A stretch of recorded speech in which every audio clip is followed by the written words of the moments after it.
പാപകൃത്യങ്ങളോട് ഗൗരവം കുറഞ്ഞു വരുന്നു എന്നത് പ്രസക്തമായ ഒരു ചോദ്യമാണ്. പ്രത്യേകിച്ച് പാപങ്ങൾ പൊറുക്കപ്പെടുന്ന മഗ്ഫിറത്തിന്റെ 10 എന്ന വിശേഷത ലഭിച്ച റമളാനിന്റെ 2ാമത്തെ 10-ൽ ഈ ഒരു വിഷയം ചർച്ച ചെയ്യുന്നത് ഉചിതമാണെന്ന് എനിക്ക് തോന്നുകയാണ്.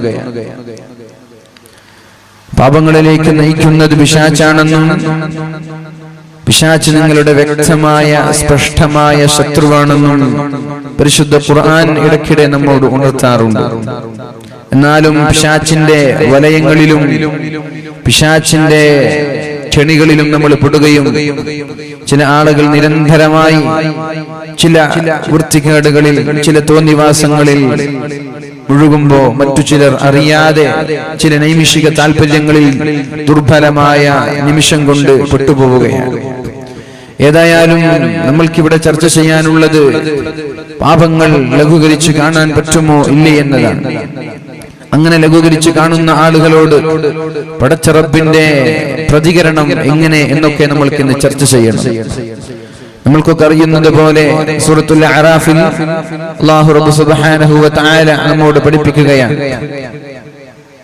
وَلَقَدْ خَلَقْنَاكُمْ ثُمَّ صَوَّرْنَاكُمْ ثُمَّ قُلْنَا لِلْمَلَائِكَةِ اسْجُدُوا لِآدَمَ فَسَجَدُوا إِلَّا إِبْلِيسَ لَمْ يَكُنْ مِنَ السَّاجِدِينَ قال ما منعك ألا تسجد إذ أمرتك قال أنا خير منه خلقتني من نار وخلقته من طين. الله رب سبحانه وتعالى മഹാനായ ആദം നബി അലൈഹിസ്സലാമിന്റെ മുമ്പിൽ സാഷ്ടാംഗം ചെയ്യുവാൻ മലക്കുകളോട് കൽപ്പിച്ചപ്പോഴാണ് ഇബ്ലീസ് വിസമ്മതിച്ചു പോയത്. എന്തേ നീ സുജൂദ് ചെയ്യാത്തത്? ഇബ്ലീസ് പറഞ്ഞു, എന്നെക്കാളും മോശക്കാരനായ ഒരാൾ, എന്റെ അത്ര പവിത്രതയില്ലാത്ത ഒരാൾ, എന്നോട് കമ്പയർ ചെയ്യാൻ പറ്റാത്ത ഒരാൾ, അയാളുടെ മുമ്പിൽ ഞാൻ സുജൂദ് ചെയ്യുകയോ? ഫഹ്ബിതു മിൻഹാ ഫമാ യകൂനു ലക അൻ തതകബ്ബറ ഫീഹാ. അഹങ്കരിക്കാനുള്ള സ്ഥലമല്ല സ്വർഗം, സ്വർഗത്തിൽ നിന്ന് ഇറങ്ങിപ്പോയിക്കോ എന്ന് അല്ലാഹു ഇവരു അഹങ്കാരം കാരണം പിശാചിനോട് പറയുമ്പോഴാണ് സർവശക്തനായ റബ്ബിനോടൊരു വരം ചോദിക്കുന്നത്. റബ്ബി അൻളിർനീ ഇലാ യൗമി യുബഅസൂൻ. അല്ലാഹുവേ, സ്വർഗത്തിന്റെ സുഖങ്ങളിൽ നിന്ന് നീ എന്നെ ആട്ടിയോടിച്ചപ്പോൾ എനിക്കത് പ്രശ്നമല്ല, എനിക്കതൊന്നും കുഴപ്പമില്ല.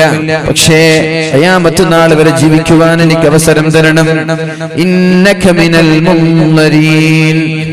قال فبما أغويتني لأقعدن لهم صراطك المستقيم.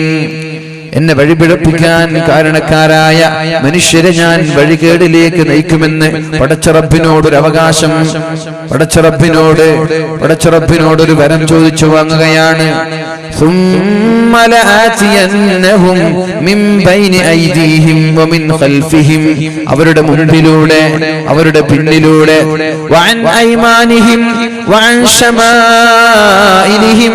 അവരുടെ ഇടതുഭാഗത്തുകൂടെ അവരുടെ വലതുഭാഗത്തുകൂടെ ഞാൻ അവരെ വഴിപിഴപ്പിക്കാൻ വേണ്ടി കടന്നു വരും എന്ന് പറഞ്ഞാൽ ഒരു സ്ഥലം പോലും ഒഴിവാവാതെ, ഒരു സ്ഥലം പോലും ഒഴിവാക്കാതെ സകലമാന സ്ഥലങ്ങളിലും മനുഷ്യന്മാരെ വഴികേടിലേക്ക് നയിക്കാൻ വേണ്ടി പിശാച് കിണഞ്ഞ് പരിശ്രമിച്ചു കൊണ്ടിരിക്കുമെന്ന് അല്ലാഹുവിനോട് പറയുമ്പോഴാണ് അല്ലാഹു പറയുന്നത്, ഉഖ്റുജ് മിൻഹാ.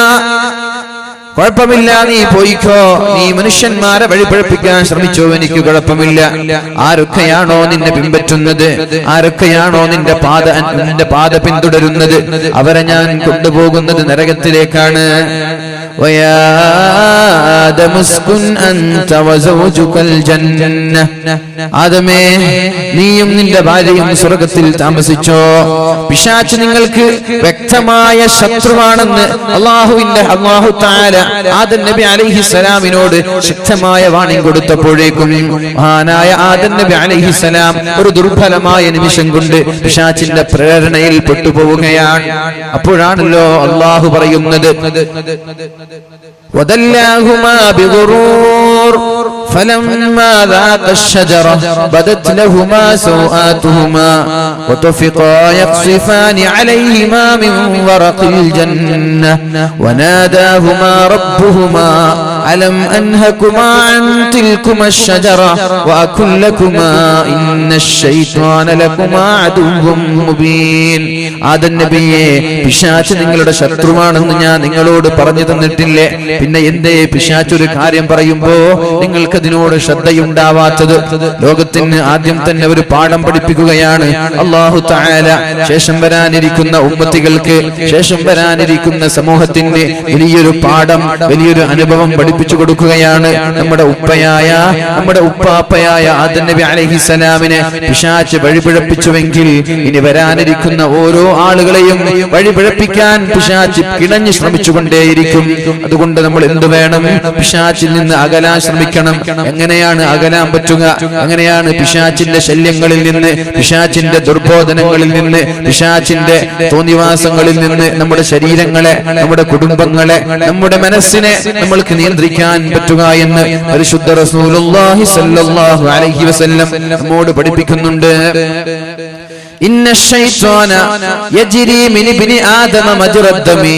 പിശാച് ഓരോ മനുഷ്യന്റെ ശരീരത്തിലുള്ള രക്തധമനികളിലൂടെ, സിരകളിലൂടെ, അവന്റെ ഞരമ്പുകളിലൂടെ, നാഡികളിലൂടെ പിശാച് സഞ്ചരിച്ചുകൊണ്ടേ ഇരിക്കുന്നുണ്ട് എന്ന് അല്ലാഹുവിന്റെ ഹബീബായ റസൂലുള്ളാഹി സ്വല്ലല്ലാഹു അലൈഹി വസല്ലം നമ്മോട് പഠിപ്പിക്കുകയാണ്. നമ്മുടെ ശരീരത്തിന്റെ ധമനികളിലൂടെ രക്തയോട്ടം എവിടെയൊക്കെയാണോ നടക്കുന്നത്, ബ്ലഡ് സർക്കുലേഷൻ എവിടെയൊക്കെയാണോ നടക്കുന്നത്, അവിടെയൊക്കെ പിശാച് സഞ്ചരിക്കുന്നുണ്ട്.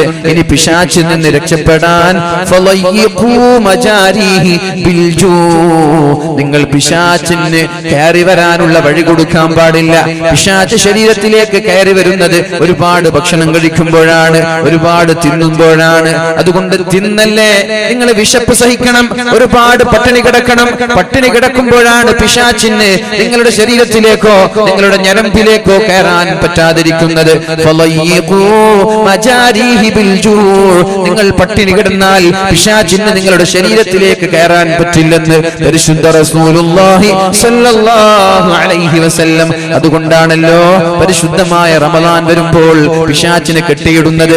ആരും ഭക്ഷണം കഴിക്കുന്നില്ല, എല്ലാവരും വിശപ്പ് സഹിക്കുന്നു. വിശപ്പ് സഹിക്കുമ്പോഴേക്കും നമ്മുടെ ശരീരത്തിലേക്ക് കയറിക്കൂടാൻ പിശാചിന് സാധിക്കുന്നില്ല.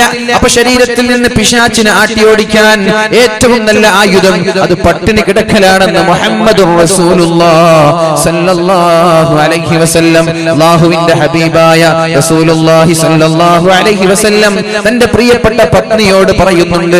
ആയിഷ, ആയിഷ, ദാവിമി ഖർഅ ബാബിൽ ജന്നതി ബിൽ ജൂ, ദാവിമി ഖർഅ ബാബിൽ ജന്ന.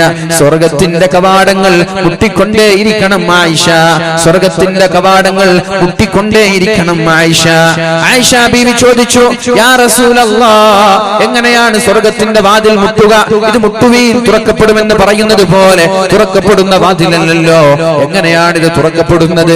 അപ്പോഴാണ് അല്ലാഹുവിന്റെ ഹബീബ് പറഞ്ഞത്, ഒരുപാട് പട്ടിണി കിടക്കുമ്പോ, ഒരുപാട് വിശപ്പ് സഹിക്കുമ്പോ സ്വർഗ്ഗത്തിലേക്കുള്ള എളുപ്പവഴി നിനക്ക് ലഭിക്കാമെന്ന് അല്ലാഹുവിന്റെ റസൂൽ സല്ലല്ലാഹു അലൈഹി വസല്ലം ആയിഷ ബീവി റളിയല്ലാഹു അൻഹയോട് പഠിപ്പിക്കുകയാണ്. അതുകൊണ്ടാണ് റഅയ്തുൽ ഹിലാൽ തുമ്മൽ ഹിലാൽ തുമ്മൽ ഹിലാൽ, ഒന്നാമത്തെ ചന്ദ്രനെ കണ്ടു, രണ്ടാമത്തെ ചന്ദ്രനെ കണ്ടു. 3 മാസമായി അല്ലാഹുവിന്റെ ഹബീബിന്റെ വീട്ടിൽ അടുപ്പത്ത് തീ പുകഞ്ഞിട്ടില്ല എന്ന് പറഞ്ഞത് പിശാചിനെ ശരീരത്തിൽ നിന്ന് അകറ്റാൻ വേണ്ടിയാണ്, വെറുതെയല്ല.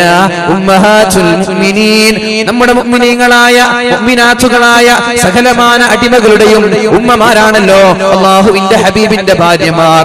അവര് പട്ടിണി കിടന്നാലേ പിശാചിന്റെ ശല്യങ്ങളിൽ നിന്ന് അവർക്ക് രക്ഷപ്പെടാൻ പറ്റുകയുള്ളൂ. നമ്മൾക്കും പിശാചിന്റെ ശല്യങ്ങളിൽ നിന്ന്, പിശാചിന്റെ തോന്നിവാസങ്ങളിൽ നിന്ന് രക്ഷപ്പെടാനുള്ള മാർഗം പട്ടിണി കിടക്കലാണ്. അപ്പോൾ കഞ്ചാവിന്റെ ആവശ്യമില്ല, സ്മോക്ക് ചെയ്യേണ്ട ആവശ്യമില്ല, വ്യഭിചാരങ്ങളുടെ ആവശ്യമില്ല, ഒരുപാട് തോന്നിവാസങ്ങളുടെ ആവശ്യമില്ല. പട്ടിണി കിടക്കുന്ന ആളുകൾക്ക് തിന്മയോട് താല്പര്യമുണ്ടാവൂല, അവന്റെ ശരീരം തിന്മയിലേക്ക് അവനെ നയിച്ചു കൊണ്ടുപോകൂല.